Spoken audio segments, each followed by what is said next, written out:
मेरी शादी में शहनाई बज रही थी, लेकिन मेरे कानों में सिर्फ एक चीज़ की आवाज़ रह गई। पत्थर पर गिरते पुराने चमड़े की ठप। छतरपुर के उस फार्म हाउस में जहाँ हर कोना गुलाब और गेंदा से भरा था, जहाँ लाइटिंग ऐसी थी जिससे कोई सीरियल का फाइनल शूट हो रहा हो। वही मेरा पिता ने मेरी माँ का गिफ्ट मेरे हाथ से छीना और सबके सामने उछाल दिया। मैं अनन्या हूँ, 27 साल के सरकारी स्कूल में टीचर। मेरी दुनिया किताबों, बच्चों के होमवर्क और महीने के आखिर तक बजट खींचने में बनती है। मेरे पिता की दुनिया कैमरे के फ्लैश, ब्रांडेड सूट और ऐसे लोगों के नंबर जिनके नाम पर बहुत बड़े बताकर बोलते हैं। मेरे पिता महेश मल्होत्रा गुरुग्राम के बिल्डर है। मिड साइजर बोलते हैं, लेकिन वह खुद को ऐसे पेश करते हैं जैसे पूरे एनसीआर की नींव उन्हीं ने रखी हो। घर में उनके नियम साफ थे, आवाज़ ऊंची उनकी, फैसले उनके और माँ माँ हमेशा बैकग्राउंड में रही। जैसे घर को कोई कोना आ तो जो दिखता तो वो है वो और पूछता नहीं। मेरी माँ मीरा शर्मा की लाइब्रेरी में काम करती थी, कभी बच्चों को ट्यूशन पढ़ाती थी। पिता ऐसे टाइम पास कहते थे। मैं भी सच कहूँ तो कई साल तक मैंने भी माँ को कमज़ोर समझा। मुझे लगता था वह कुछ बोलती क्यों नहीं, वह सहती क्यों रहती है। अब सोचती हूँ तो लगता है मैंने अपनी चुप्पी को हर समझ लिया था, जबकि वह चुप्पी तैयारी थी। कबीर से मेरी मुलाकात एक स्कूल प्रोजेक्ट के दौरान हुई थी, जो आर्किटेक्ट है और बातों में नरमी रखता है। कबीर की नज़र में इंसान की कीमत उसके कनेक्शन से नहीं, उसके व्यवहार से होती है। उसके घर वाले में भी वैसे ही थे, शांति से सुनने वाले। और शायद यही बात मेरे पिता को सबसे ज़्यादा खटकती थी, क्योंकि शांत लोग इम्प्रेस होने के लिए बने ही नहीं होते। जब पिता को पता चला कि कबीर के मामा सरकारी ठेके और डेवलपमेंट सर्कल में नाम रखते हैं, उसी दिन से पिता का व्यवहार बदल गया। अचानक वो मेरी शादी मेरी नहीं, अंडा उनकी हो गई। वेन्यू उन्होंने चुना, थीम उन्होंने चुनी, गेस्ट लिस्ट उन्होंने लिखी। मैंने जब पूछा कि इतने लोग कौन हैं, तो उन्होंने कहा बिजनेस के लोगों हैं बड़े लोग। मैंने मन में बस इतना सोचा, मेरी जिंदगी के सबसे निजी दिन में यह कौन सा बिजनेस चल रहा है। शादी वाले दिन माँ मेरे कमरे में आई, हाथ में एक छोटा सा कपड़े का पाउच था। उन्होंने मुझे बस इतना कहा, मैं तुम्हें अपना सबसे ज़रूरी तोहफा दूंगी। रिसेप्शन के वक्त उनकी आवाज़ काँप रही थी, पर आंखों में कोई अजीब सी साफ दत्ता थी, जैसे वो किसी की चीज़ को पकड़ कर सालों से चल रही हो और आज उसे छोड़ने का दिन हो। रिसेप्शन में गिफ्ट सेरेमनी शुरू हुई। पहले पिता मंच पर गए, माइक पर बोले, हंसे, फोटो खिंचवाई और एक बड़े से एनवलप में हमारी तरफ से कैश गिफ्ट दिखाया। तालियां बजी। फिर कबीर से घर वालों ने एक सादा सा डिब्बा दिया। कीमती था पर प्रदर्शन नहीं था। पिता के चेहरे पर वही चीज़ मैंने देखी जो मैंने बचपन से देखती आई हूँ, तुलना और तुलना के तुरंत बाद गुस्सा। फिर एमसी ने माँ का नाम पुकारा, दुल्हन की माता मीरा जी। माँ मंच पर नहीं गई, वो सीधे मेरे पास आई, बहुत धीरे, बहुत संभल कर। उनके हाथ में एक पुराना सा पासबुक था, नीला खिसा हुआ, किनारों से नरम। मैंने उसे हाथ में ले लिया तो लगा जैसे कुछ हल्का नहीं, बल्कि कोई बीता हुआ समय पकड़ा लिया हो। माँ ने कहा, बेटा यह तुम्हारे लिए है। मैंने कुछ पूछने से पहले ही उनके हाथ कांपते देख लिया। उन्होंने मेरी हथेली दबाई और बहुत धीमे से कहा, इसे कभी बेकार मत समझना, इसमें आज़ादी बंद है। मैं बस थैंक यू कहता पाती। उससे पहले पिता की आवाज़ पूरे हॉल में गूंज गई, यह क्या मजाक है। मैंने पलट कर देखा, वह खड़े थे, चेहरा लाल मेरे सामने, और इनके सामने उन्होंने कबीर के घरों वालों की तरफ इशारा किया। तुम एक पुराना पासबुक दे रही हो, ये दिखावा है या गरीबी। माँ ने कुछ नहीं कहा। पिता ने मेरे हाथ से पासबुक छीना और फिर बिना सोचे उसे फेंक दिया। पुराना पासबुक पत्थर पर घिसटता चला गया, जैसे किसी ने माँ की इज्जत को घिसटने के लिए छोड़ दिया हो। कबाट कबाट के साथ ही रहता है, पिता ने कहा। वह शब्द सिर्फ पासबुक के लिए नहीं थे, वो माँ के लिए थे, मेरे लिए थे। और उस पल मुझे लगा मैं अपने ही घर में अपने ही नाम के साथ एक अजनबी बन गई हूँ। पूरा हॉल चुप था। कबीर की उंगलियां मेरी उंगलियों से फंसी थी, लेकिन मैं उसके गुस्से की गर्मी महसूस कर रही थी। वो कुछ करना चाहता था। मैंने सिर्फ सिर हिलाया। मैं, क्योंकि मैं अपने पिता को जानती थी, अगर कबीर चिल्लाता तो पिता खुद को पीड़ित बना लेते, अगर हाथ उठता तो पिता इज्जत को ड्रामा बना देते। मैं तय किया, आज मैं उन्हें कहानी बदलने नहीं दूंगी। मैं उठी, धीरे चलकर उस पासबुक तक गई। मैंने उसे उठाया, आज जैसे कोई टूटने वाली चीज उठा रही हूँ। मैंने धूल साफ की और पूरे हॉल की तरफ देखकर बहुत साफ आवाज में कहा, ये मेरी शादी का सबसे कीमती तोहफा है। फिर मैंने माँ को गले लगाया। उस पल मैंने पहली बार महसूस किया, माँ का शरीर काँप नहीं रहा था। वो खुद को रोक रही थी। वो रो नहीं रही थी। वो बस कुछ सालों की सांस रोक कर खड़ी थी। मैंने कबीर का हाथ पकड़ा और हम दोनों रिसेप्शन छोड़कर बाहर निकल गए। पीछे पिता की आवाज़ आती रही, तुम मेरी इज्जत। पर अब वह आवाज़ मेरे भीतर नहीं उतर रही थी। अब वह सिर्फ पीछे छूटती जा रही थी। उस रात हम कबीर के फ्लैट में बैठे। मैं अभी भी शादी के कपड़ों में थी। पासबुक मेरे सामने टेबल पर रखा था। कबीर ने कहा, तुम चाहो तो इसे बाद में देखना। मैंने सिर हिलाया। नहीं, माँ ने कहा, इसमें आज़ादी बंद है। मुझे जानना है वह किससे आज़ादी की बात कर रही है। और तभी मेरा फ़ोन बजा। माँ का मैसेज था, बहुत छोटा, बहुत सावधान। कल सुबह पुरानी शाखा जाना, पासबुक दिखाना। मैंने जयप्रकाश अय्यर अब वह सब समझा देंगे। और बेटी इसे कभी मत छोड़ना। मैंने पासबुक को हाथ में लिया और पहली बार मुझे लगा, जो चीज़ आज सबके सामने कबाड़ बनी वही शायद मेरी ज़िंदगी का सबसे बड़ा मोड़ है। सुबह की धूप में दिल्ली कुछ ज़्यादा ही तेज लगती। जब रात भर नींद न आई तो हम दोनों में और कबीर पुरानी बेग शाखा के बाहर खड़े थे। इमारत पुरानी थी, पत्थर के कॉलम, पीतल की प्लेट और अंदर वही पुराने पैसे वाली ठंडी सी खुशबू, कागज, लकड़ी और ऐसी। मैंने काउंटर पर पासबुक रखा। टेलर ने पहली बार उसे वैसे देखा जैसे किसी बच्चे ने टाइपराइटर देख लिया हो। हैरानी से उसने अकाउंट नंबर कंप्यूटर में डाला और फिर उसका चेहरा बदल गया। उसने मेरी तरफ देखा, फिर स्क्रीन की तरफ, फिर मेरी तरफ और उसकी उंगलियां रुक गई। मैम एक मिनट, उसने कहा और बिना जवाब सुने अंदर चले गए। मैंने कबीर की तरफ देखा, उसकी भौहें सिकुड़ गई थी। उसने धीरे से पूछा, यह नॉर्मल नहीं लग रहा।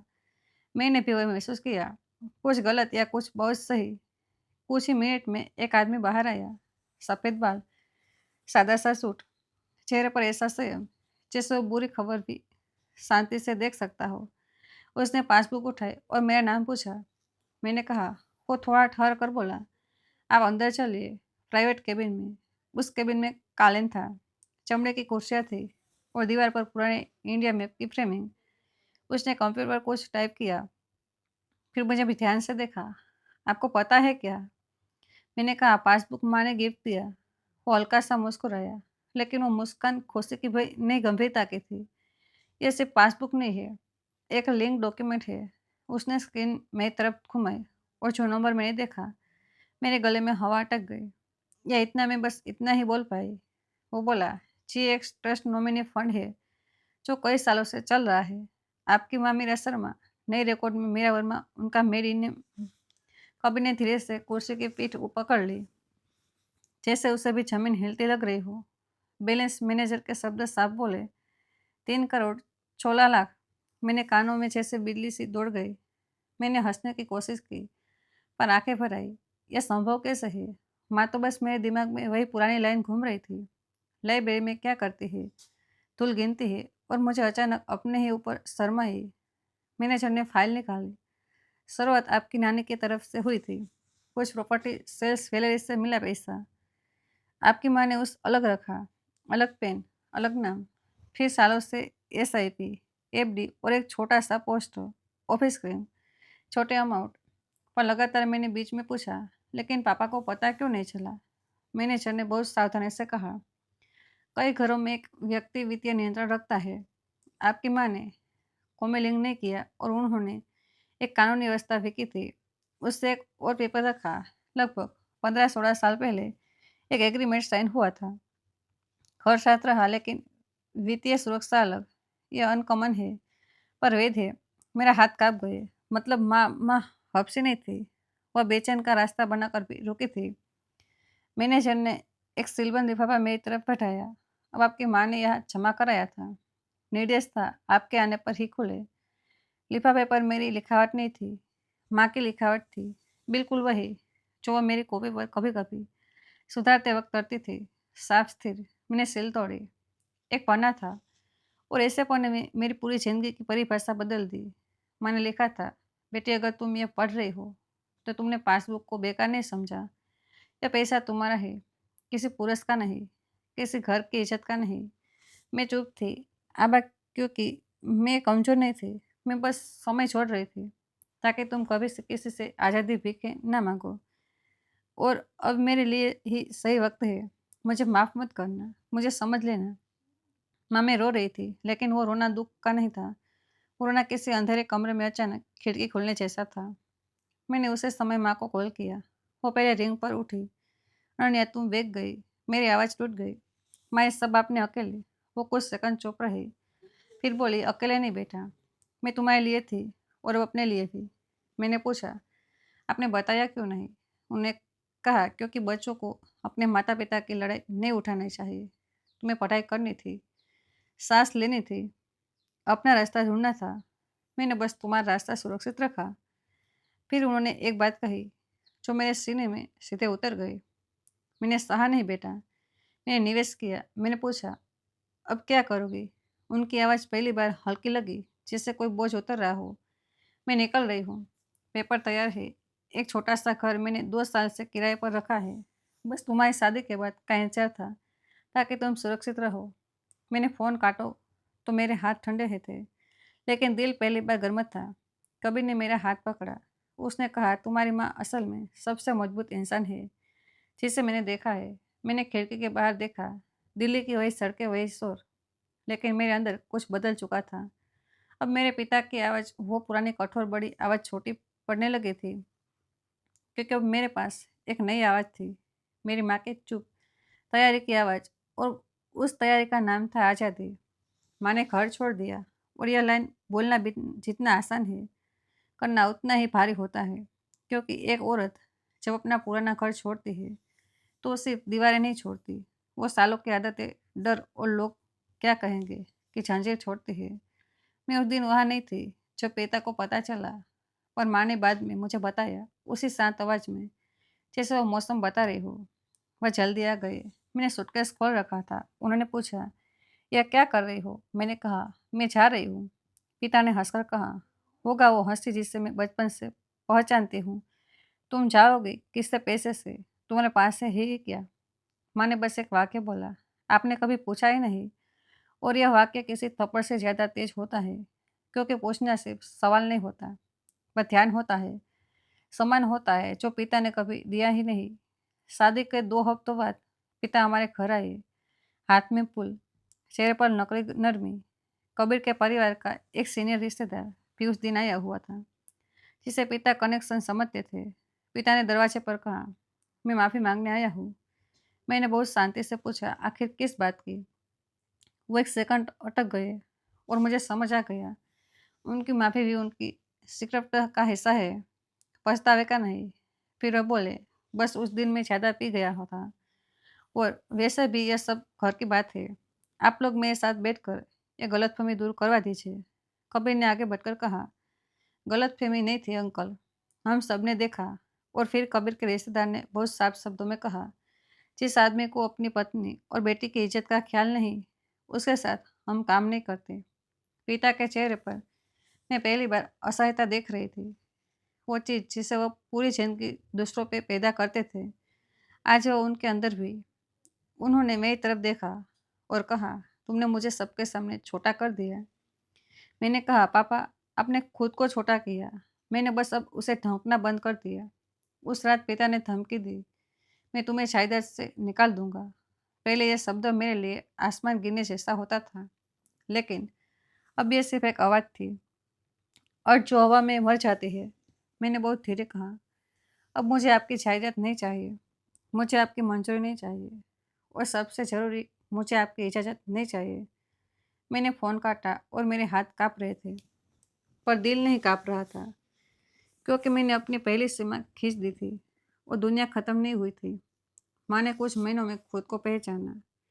उन्होंने बाल कटवाए, जो पिता कभी पसंद नहीं करते थे। उन्होंने घर में पीला रंग किया, जो पिता भद्दा कहते थे। उन्होंने लाइब्रेरी में फिर से समय देना शुरू किया, इस बार मजबूरी में नहीं, खुशी में। और एक दिन उन्होंने कहा, मैं अपनी कहानी लिख रही हूँ। मैंने पूछा, किसके लिए? उन्होंने जवाब दिया, उन औरतों को लिए जो सोचती है चुप रहना हार है। मैं उन्हें दिखाना चाहती हूँ चुप रहना कभी कभी रणनीति भी हो सकती है। लोगों ने मुझसे पूछा, अब तुम पैसों का क्या करोगी? 3 करोड़ यह रकम लोगों के दिमाग में फिल्म बना देती है। विदेश, बड़ी गाड़ी, आप बड़े घर पर मुझे याद था माँ। क्या वाक्य! आज़ादी भीख में नहीं मांगनी। मैंने सबसे पहले एक अच्छे सीए और फाइनेंशियल प्लानर से बात की।